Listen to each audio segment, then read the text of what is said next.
Hello dear students. तो देखिए, अभी जो टॉपिक हम पढ़ेंगे वो है electric field intensity on equatorial line of electric dipole. तो आज हमें एक डाइपोल के इक्वेटोरियल लाइन पे इलेक्ट्रिक फील्ड इंटेंसिटी निकालनी है। तो देखिए, पिछला केस हम पढ़ चुके हैं एक्सियल लाइन का, उसके बाद हम जो है ये नया केस पढ़ने जा रहे हैं। तो देखिए, अपने पास एक डाइपोल है और जो ये डाइपोल है नेगेटिव क्यू और ये एक पॉजिटिव क्यू, दो चार्जेज हैं, दोनों के बीच का डिस्टेंस है वो है 2a और ओ पॉइंट है ये है डाइपोल का सेंटर। तो टू चार्जेज का जो ये सिस्टम है इसको हम एक डाइपोल बोल रहे हैं। तो अब नेगेटिव क्यू चार्ज ए पॉइंट पे रखा है और पॉजिटिव क्यू चार्ज है वो अपना बी पॉइंट के ऊपर रखा है। इक्वेटोरियल लाइन कौन सी होती है? इक्वेटोरियल लाइन देखिए कौन सी होती है। एक डाइपोल है, उस डाइपोल के जो सेंटर पॉइंट है उस सेंटर पॉइंट से यदि हम एक परपेंडिकुलर लाइन डाल दें इस डाइपोल के ऊपर, तो ये जो लाइन है ये लाइन कहलाती है इक्वेटोरियल लाइन। और इस इक्वेटोरियल लाइन पे यहाँ पे कोई पॉइंट है ये P, और इसी P पॉइंट पे हमें निकालना है इलेक्ट्रिक फील्ड इंटेंसिटी। अब इलेक्ट्रिक फील्ड इंटेंसिटी एक बार तो हम नेगेटिव क्यू की वजह से निकाल लेंगे, एक बार पॉजिटिव क्यू की वजह से निकाल लेंगे, क्योंकि एक सिंगल चार्ज की वजह से इलेक्ट्रिक फील्ड इंटेंसिटी निकालना हम जो है वो जान चुके हैं।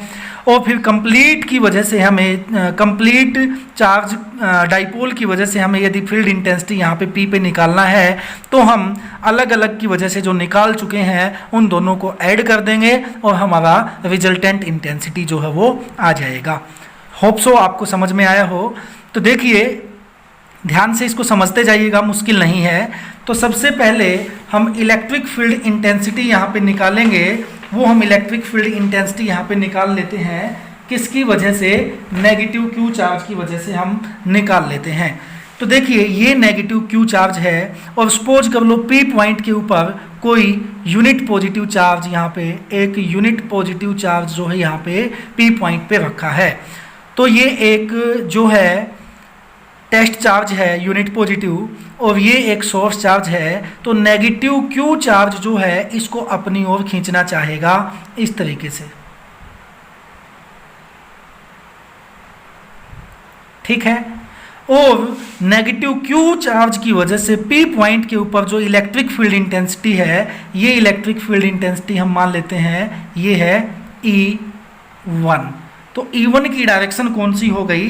E1 की डायरेक्शन हो गई अलोंग PA, या फिर यहाँ पे एक मैं पॉइंट दिखा दूँ C, तो अलोंग PC, ठीक है, अलोंग वेक्टर PC। तो ये डायरेक्शन हो गई। इतनी बात होप सो आपको समझ में आई हो। तो अब देखिए, इस E1 का मैग्नीट्यूड कैसे निकालें हम? तो मैग्नीट्यूड देखिए कैसे निकालेंगे।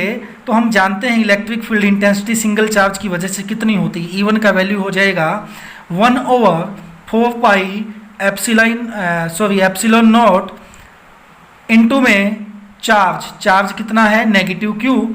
अब यहाँ पे हम केवल मैग्नीट्यूड की बात करेंगे, साइन की बात नहीं कर रहे हैं नेगेटिव की, क्योंकि नेगेटिव साइन डायरेक्शन की बात करता है और डायरेक्शन हम इस एरो हेड से जो है वो दिखा चुके हैं। तो देखिए, Q अपॉन में डिस्टेंस का स्क्वायर। अब इस चार्ज के बीच में और इस चार्ज के बीच में जितना भी डिस्टेंस है, ये डिस्टेंस जितना भी है, इस डिस्टेंस का स्क्वायर यहाँ पे हम लेंगे। तो डिस्टेंस का स्क्वायर, तो डिस्टेंस का स्क्वायर करेंगे तो यानी कि हमें PA ये डिस्टेंस निकालनी है, PA या फिर AP का स्क्वायर। तो डिस्टेंस का स्क्वायर होता है अपॉन में तो AP का स्क्वायर। तो देखिए, अब यहाँ से एक ट्रायंगल देखिए, ये एक राइट एंगल ट्रायंगल है OAP, ये एक राइट एंगल ट्रायंगल है और इसमें हम AP का स्क्वायर निकालें, AP स्क्वायर। तो AP क्या है? AP हाइपोटेनियस है और hypotenuse square is equal to what? Base square plus में परपेंडिकुलर स्क्वायर। और OP is perpendicular and AO is base, ठीक है। AO स्क्वायर प्लस में OP square is equal to AP square. अब यहाँ पे OP का वैल्यू कितना है, OP का वैल्यू कितना है? ये डिस्टेंस हमने मान ली है ये R, तो R स्क्वायर। और ये कितना है अपना AO का डिस्टेंस कितना है? A square. तो AP का वैल्यू कितना आ गया? AP स्क्वायर का वैल्यू आ गया R स्क्वायर प्लस में A स्क्वायर। तो नीचे ये हमने यहाँ पे E1 का जो वैल्यू है वो निकाल लिया, 1/4 पाई एप्सिलॉन नॉट Q अपॉन में AP स्क्वायर का वैल्यू हमने रख दिया R स्क्वायर प्लस में A स्क्वायर। और ये इलेक्ट्रिक फील्ड इंटेंसिटी किस साइड होगी? P to C, इसकी डायरेक्शन होगी रिप्रेजेंटेड बाई PC। ये हमने निकाल लिया। अब देखिए हम पॉजिटिव चार्ज की वजह से इलेक्ट्रिक फील्ड इंटेंसिटी निकालेंगे। ये चार्ज है पॉजिटिव, ये चार्ज है यूनिट पॉजिटिव, टेस्ट चार्ज है, छोटा सा चार्ज है, ये सोर्स चार्ज है, बड़ा चार्ज है। तो ये सोर्स चार्ज इस टेस्ट चार्ज को दूर धकेलने की कोशिश करेगा कुछ इस तरीके से, तो ये इसको ऐसे दूर धकेलने की कोशिश करेगा। तो ये एक इलेक्ट्रिक फील्ड इंटेंसिटी अपनी किस चार्ज की वजह से आ जाएगी? पॉजिटिव क्यू की वजह से। पॉजिटिव क्यू की वजह से जो इंटेंसिटी है उसको मैं लिख देता हूँ E2, और E2 का वैल्यू कितना हो जाएगा? 1/4 पाई एप्सिलॉन नॉट Q अपॉन में डिस्टेंस का स्क्वायर। तो इस चार्ज के बीच में और इस P पॉइंट पे जो यूनिट पॉजिटिव चार्ज है, दोनों के बीच का जो डिस्टेंस है वो डिस्टेंस कितना है? वो डिस्टेंस है BP, यानी कि BP का स्क्वायर। अब BP का वैल्यू कैसे निकालें? तो इस ट्रायंगल से, ट्रायंगल POB से हम वैल्यू निकाल लेंगे किसका? PB का वैल्यू निकाल लेंगे, ठीक है, या फिर BP का वैल्यू निकाल लेंगे। तो BP का स्क्वायर किसके बराबर हो जाएगा? BP का स्क्वायर बराबर हो जाएगा PO का स्क्वायर प्लस में OB का स्क्वायर, ठीक है। तो ये वैल्यू कितनी है? R। OP is equal to R square plus में A स्क्वायर। तो BP स्क्वायर का वैल्यू क्या हो जाएगा? R स्क्वायर प्लस में A स्क्वायर। और इसका जो डायरेक्शन है वो कौन सा हो जाएगा? अलोंग P, ये एक वेक्टर है, इस वेक्टर को हमने PD से डिनोट कर दिया, E2 वेक्टर को मान लो। तो डायरेक्शन कौन सी हो जाएगी? अलोंग P टू D, ठीक है, रिप्रेजेंटेड बाई PD। अब देखिए हमने वैल्यू निकाल ली, E1 का वैल्यू ये निकल के आया, E2 का वैल्यू ये निकल के आया। This is the magnitude of E2, this is the magnitude of E1। अब देखिए इनको मैच करके देखिए, दोनों वैल्यू बिल्कुल सेम है, बिल्कुल सेम है। तो यानी कि E1 is equal to E2, E1 is equal to E2, ये हमने यहाँ तक निकाल लिया। अब हम देखिए एक काम करते हैं, अब आगे का जो डेरिवेशन है उसको ध्यान से समझने की आप कोशिश करिएगा। देखिए तो देखो अभी हम आगे जो पढ़ेंगे उस चीज़ को देखिए ध्यान से। देखो यहाँ पे जो ये एंगल है, ये एक राइट एंगल ट्रायंगल, ये एंगल मान लीजिए ये एंगल है थीटा, और ये एक आइसोसेलिस समद्विबाहु त्रिभुज है, ये एंगल भी इसमें क्या है? ये एंगल भी है थीटा। अब एक काम करो, एक जो ये डाइपोल का जो एक्सिस है A to B, ये जो लाइन है, इस लाइन के पैरेलल P पॉइंट पे एक हम लाइन ड्रॉ कर लेते हैं एक बार। तो ये हमने एक लाइन जो है वो ड्रॉ कर ली, ठीक है। ये हमने क्यों किया? क्योंकि अब हमने इलेक्ट्रिक फील्ड इंटेंसिटी E1 भी निकाल ली और E2 भी निकाल ली है हमने। अब हमें निकालना क्या है? निकालना तो कंप्लीट डाइपोल की वजह से है, तो हमें E1 और E2 को क्या करना पड़ेगा? जोड़ना पड़ेगा। अब E1 E2 को हम सिंपल अलजेब्रा से नहीं जोड़ सकते क्योंकि दोनों की दोनों वेक्टर क्वांटिटी है, तो वेक्टर के ही मेथड से ये जोड़ने पड़ेंगे। अब वेक्टर का मेथड अप्लाई करेंगे। अब E1 और E2 वेक्टर सेम लाइन में नहीं है, तो इनको सिंपल मेथड से जैसे एक्सेल के केस में किया था उस तरीके से हम नहीं जोड़ पाएंगे, तो इसीलिए हमें वेक्टर रेजोल्यूशन का सहारा लेना पड़ेगा। तो देखिए अकॉर्डिंग टू वेक्टर रेजोल्यूशन हम क्या करेंगे? Electric field intensity E1 and electric field intensity E2, इन दोनों को हम जो है वो रेक्टेंगुलर कंपोनेंट में तोड़ देंगे या फिर इन वेक्टर्स को हम रिजोल्व करेंगे, उसके बाद हम इसका एडिशन कर पाएंगे।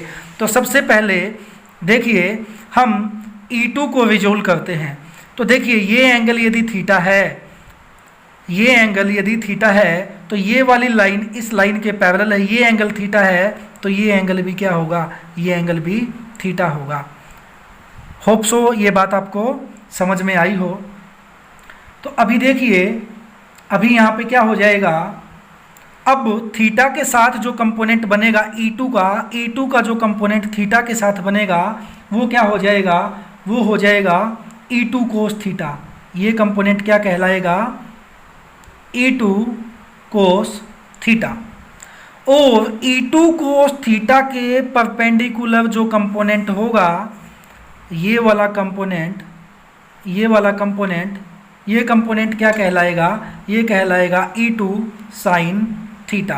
तो E2 को दो कंपोनेंट में तोड़ दिया, E2 कोस थीटा क्योंकि थीटा के साथ वाला होता है E2 कोस थीटा, और इसके परपेंडिकुलर जो होता है वो होता है E2 साइन थीटा। इसी तरीके से अब हम E1 को भी दो कंपोनेंट में तोड़ेंगे। तो यदि ये एंगल थीटा है और ये वाली लाइन यदि इस लाइन के पैरेलल है तो ये एंगल थीटा है, तो ये एंगल भी क्या होगा, थीटा। और ये क्या है, E1, और E1 के साथ ये थीटा वाला जो कंपोनेंट है, ये वाला कंपोनेंट, सेम यही वाला कंपोनेंट, तो ये कंपोनेंट का वैल्यू क्या हो जाएगा, E1 कोस थीटा, यानी कि E2 कोस थीटा और E1 cos theta same line पे आ गए। अब E1 कोस थीटा ये है और इसके परपेंडिकुलर नीचे की ओर ये हमारा क्या हो जाएगा, ये हो जाएगा E1 साइन थीटा। तो हमने E1 कोस थीटा और E2 कोस थीटा,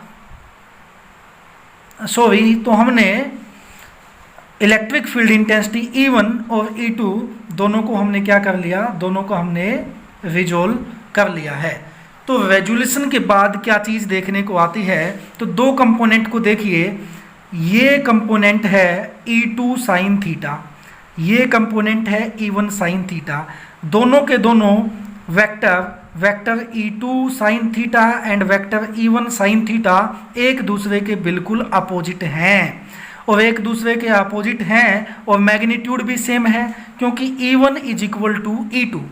तो E1 और E2 दोनों बराबर हैं, तो इसको हम E1 साइन थीटा बोलते हैं, तो इसको भी E1 साइन थीटा बोल सकते हैं। ये वैल्यू यदि 10 है तो ये वैल्यू भी 10 है, और एक दूसरे के अपोजिट भी है, तो ये दोनों वेक्टर एक दूसरे को क्या कर देंगे, कैंसिल आउट कर देंगे। सो E1 sine theta and E2 sine theta will cancel out each other. तो ये दोनों जो वेक्टर हैं इनका अब हमारे लिए कोई यूज नहीं है। तो हमें रिजल्टेंट इंटेंसिटी कौन देगा, तो यहाँ पे हमें रिजल्टेंट इंटेंसिटी एक ही एक्सिस पे मिल गई। अब दो वेक्टर हैं, एक वेक्टर है E2 कोस थीटा, एक वेक्टर है E1 कोस थीटा, और दोनों सेम डायरेक्शन में हैं, एक ही लाइन पे हैं। जब ऐसा होता है तो दोनों वेक्टर जो हो वो ऐड हो जाते हैं। तो नेट इंटेंसिटी हम दिखाते हैं, मान लो E से रिजल्टेंट इंटेंसिटी, तो ये किसके बराबर हो जाएगी, E1 कोस थीटा प्लस में E2 कोस थीटा। अब E1 और E2 की वैल्यू जो हो वो सेम है, तो हम इसको क्या लिख सकते हैं, E1 cos theta plus E2 cos theta. अब E2 को भी मान लो मैं E1 ही लिख लेता हूँ, क्योंकि दोनों सेम है, E1 कोस थीटा प्लस में E1 कोस थीटा, तो 2E1 कोस थीटा। तो ये आ गया हमारा। अब E1 की जगह हम क्या कर देंगे, E1 की जगह हम वैल्यू पुट कर देंगे किसकी, इलेक्ट्रिक फील्ड इंटेंसिटी जो हमने E1 निकाली थी इसकी। तो देखिए क्या हो जाएगा आगे, तो अब देखो यहाँ से E इज इक्वल टू, एक सेकेंड कैमरे में थोड़ा सा प्रॉब्लम है। अभी देखिए नेट इंटेंसिटी कितनी हो जाएगी जब हम यहाँ पे E1 का वैल्यू रखेंगे। तो E1 कितना है अपना, E1 का वैल्यू कितना है, 1/4πε0 Q/r² प्लस में a²। तो देखिए यहाँ से अपना जो रिजल्ट है, एक बार मैं ये चीज़ ऊपर लिख देता हूँ, हमारा नेट इंटेंसिटी कितना आ जाएगा, E is equal to 2E1 cosine of theta. तो अब देखिए E1 का वैल्यू कितना है, देखो 2 एज इट इज। अब E1 का वैल्यू आगे रखो, E1 का वैल्यू कितना है, Q अपॉन में 4πε0 r² प्लस में a² इंटू में कोसाइन ऑफ थीटा। अब कोसाइन ऑफ थीटा को समझने की कोशिश करो, तो कोसाइन ऑफ थीटा की वैल्यू हम यहाँ से इस ट्रायंगल से या फिर इस ट्रायंगल से, इन दोनों में से किसी भी राइट एंगल ट्रायंगल से हम कोस थीटा की वैल्यू जो है वो निकाल सकते हैं। तो कोस थीटा की वैल्यू यहाँ पे आ गई OA अपॉन में AP। तो देखिए OA अपॉन में है AP। तो कोस थीटा क्या होता है, बेस अपॉन में हाइपोटेनियस। तो ये हमने OA अपॉन में AP यहाँ पे रख दिया। अब आगे देखिए 2/4πε0 as it is Q/r² plus a² as it is. OA का वैल्यू कितना है, OA का वैल्यू कितना है, यदि टोटल डाइपोल लेंथ 2A है तो यहाँ तक की ये डिस्टेंस कितनी हो जाएगी, A हो जाएगी। तो OA का वैल्यू आ गया A। अब AP कितना हो जाएगा, AP। तो देखिए हमने यहाँ पे निकाला था AP का स्क्वायर बराबर किसके है, r² प्लस में a², और AP निकालेंगे तो ये स्क्वायर को इस साइड लेके जाएंगे तो ये हो जाएगा अंडर द रूट। तो ये हो जाएगा AP का वैल्यू। तो AP कितना आ जाएगा यहाँ से, तो AP का वैल्यू आ जाएगा r² प्लस में a²। तो यहाँ से देखिए 2 इंटू में क्यू ए अपॉन में 4 pi epsilon naught R square plus में ए स्क्वायर की पावर 3/2, क्योंकि यहाँ पावर 1 है, यहाँ पावर, इसको रूट को हम 1/2 भी लिख सकते हैं, बेस सेम है, पावर ऐड हो जाएंगी, R square plus A square, R square plus में ए स्क्वायर, बेस सेम, यहाँ पावर 1, यहाँ पे पावर 1/2 ऐड होकर 3/2 यहाँ पे आ जाएगा। तो अब Q इंटू 2A को हम क्या बोलते हैं? Dipole moment. डाइपोल मोमेंट को हम P से डिनोट करेंगे, तो ये वैल्यू आ गया हमारे ये P अपॉन में 4 pi epsilon naught R square plus A square raise to power 3/2। तो ये आ गई इलेक्ट्रिक फील्ड इंटेंसिटी कहाँ पे? इस P पॉइंट के ऊपर, इस P पॉइंट पे इलेक्ट्रिक फील्ड इंटेंसिटी की वैल्यू आ गई अपनी। तो अब देखिए इसमें एक हम जो है वो वेक्टर फॉर्म में इसको कैसे लिखें, इन वेक्टर फॉर्म। तो वेक्टर फॉर्म में कैसे लिखेंगे? तो देखिए इलेक्ट्रिक फील्ड इंटेंसिटी P को हम नेगेटिव P अपॉन में 4 pi epsilon naught R square plus A square और इस पूरे की power R square plus A square इस सारे की पावर 3/2, तो ये लिख देंगे हम। तो ये नेगेटिव साइन हमने क्यों लगाया यहाँ पे, वो चीज़ देखिए। अब देखो नेट इलेक्ट्रिक फील्ड इंटेंसिटी की डायरेक्शन यहाँ पे क्या है, पहले तो वो देखो। ये पॉइंट है P, इस पॉइंट के ऊपर यदि एक यूनिट पॉजिटिव चार्ज हम रखते हैं, यूनिट पॉजिटिव चार्ज ये वाला हम रखते हैं, तो नेट इंटेंसिटी हमारी इस साइड आई थी, तो ये चार्ज इस साइड जाने की कोशिश करेगा, इस Q1 इस नेगेटिव Q और इस पॉजिटिव Q की वजह से, यानी कि कंप्लीट डाइपोल की वजह से ये वाला चार्ज जो है वो इस साइड जाने की कोशिश करेगा, और जिस साइड जाने की कोशिश करेगा वही होती है रिजल्टेंट इंटेंसिटी। तो रिजल्टेंट इंटेंसिटी का डायरेक्शन ये वाला डायरेक्शन है, और ये वाला डायरेक्शन किसके अपोजिट है? डाइपोल मोमेंट के डायरेक्शन के अपोजिट है। डाइपोल मोमेंट का डायरेक्शन P का डायरेक्शन कौन सा होता है? Negative Q to Q। ये डाइपोल मोमेंट का डायरेक्शन है, तो इलेक्ट्रिक फील्ड इंटेंसिटी का डायरेक्शन क्या है? Opposite to that of what? Dipole moment. ठीक है, तो इसीलिए हमने नेगेटिव साइन लगाया, क्योंकि जो इलेक्ट्रिक फील्ड इंटेंसिटी है जो आई है वेक्टर फॉर्म में यदि दिखाएं तो इसकी डायरेक्शन कौन सी होगी? नेगेटिव, यानी कि डाइपोल मोमेंट के अपोजिट। तो इसीलिए यहाँ पे हमने नेगेटिव साइन लगा दिया। अब इसमें एक जो है वो स्पेशल केस हम पढ़ते हैं। यदि जो डाइपोल का जो लेंथ है, ये डाइपोल का लेंथ है 2a, यदि ये 2a is very very less than r, यानी कि ये जो डिस्टेंस है r, ये वाला डिस्टेंस क्या है? r, इस r से बहुत छोटा है, तो क्या होगा?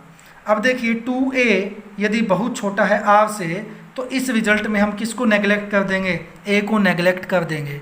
ठीक है, a को नेगलेक्ट कर देंगे तो आर स्क्वायर की पावर 3/2, तो कितना बचेगा? r³ बचेगा। ठीक है, तो ये आ गया हमारा रिजल्ट स्पेशल केस का।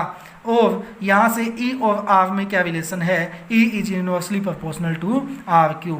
R जितना ज़्यादा होगा, ये R जितना ज़्यादा होगा इलेक्ट्रिक फील्ड इंटेंसिटी उतनी ही कम होगी। होप सो आपको वीडियो समझ में आया होगा, लेक्चर ये, और कोई डाउट रहता तो आप कमेंट बॉक्स में लिख सकते हो, हम आपका रिप्लाई देंगे। Thank you.